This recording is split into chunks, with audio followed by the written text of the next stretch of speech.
अस्सलाम वालेकुम वरहमतुल्लाहि वबरकातुहू।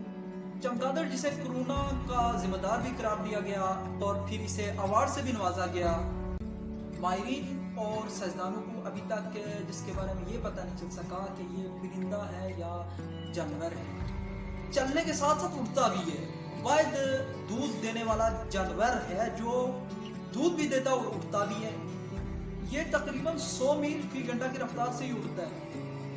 मुंह से ही खाता है और मुंह से ही फाजिल मादों का इखराज करता है। पुराने वक्तों में इसके फुजले को खाद के तौर पर इस्तेमाल किया जाता है। इसकी तकरीबन 1400 के करीब इकसाम पाई जाती है। इसकी जो 3 इकसाम पाई जाती हैं उनमें इंसानों और जानवरों का खून चूसने वाली है। और पुराने वक्तों में आमिल वगैरह इन चमगादड़ के खून को जादू वगैरह के लिए इस्तेमाल करते थे। और इनकी उम्रें 10 से 35 साल तक है। और इनके मुंह में ऐसा मादा है कि इनके मुंह से चीख किसी आवाज निकलती है और ये फासले का भी पता कर लेते हैं और आगे क्या चीज है ये भी इन्हें पता चल जाता है।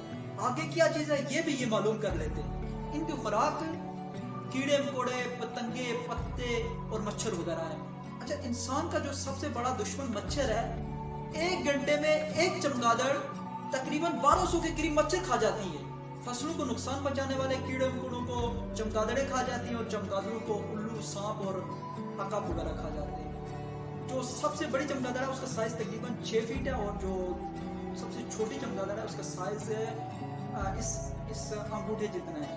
अच्छा, ये कहा जाता है कि ये गंदे वगैरह होते हैं, गंदे हमें नजर आते हैं, लेकिन ये अपनी जो सफाई का ख्याल है ये बिल्ली से भी ज्यादा रखते हैं। घोंसला नहीं बनाते। ये पुराने इमारतों की छतों पर, गारों पर और दरख्तों पर पंजों की मदद से उल्टा लटक जाते हैं। दूर से देखने पे ये खूबसूरत सा फल महसूस होता है। दिन को ये सोते हैं, रात को ये उठते हैं, जानवरों की तरह बच्चे देती हैं, उन्हें दूध पिलाती हैं। बसारत से महरूम ये बिना किसी चीज से टकराए उड़ती भी हैं और शिकार भी करती हैं। अच्छा, ये तो था सारा साइंसदान, माहिरीन और जिन्होंने देखा है उनका इल्म, उनका बयान था।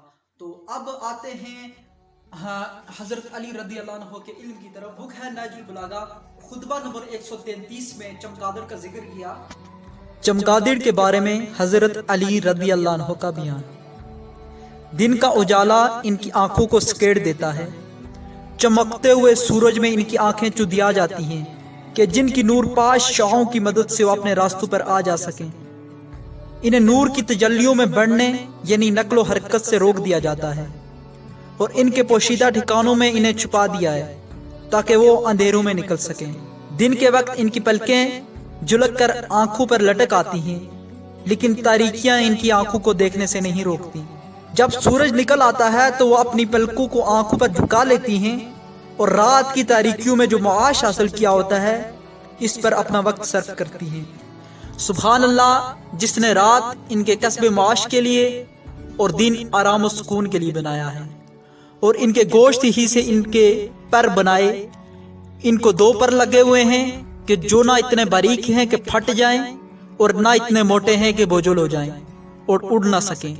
जब वो ऊंची होती हैं तो बच्चे भी ऊंचे हो जाते हैं और जब वो झुकती हैं तो बच्चे भी झुक जाते हैं। उस वक्त तक अलग नहीं होते जब तक उनके आज़ा में मजबूती ना आ जाए और बुलंद होने के लिए उनके पर इनका बोझ उठाने के काबिल ना हो जाएं। पाक है वो खुदा कि जिसने बगैर किसी नमूना के जो इससे पहले किसी ने बनाया हो इन तमाम चीजों का पैदा करने वाला है।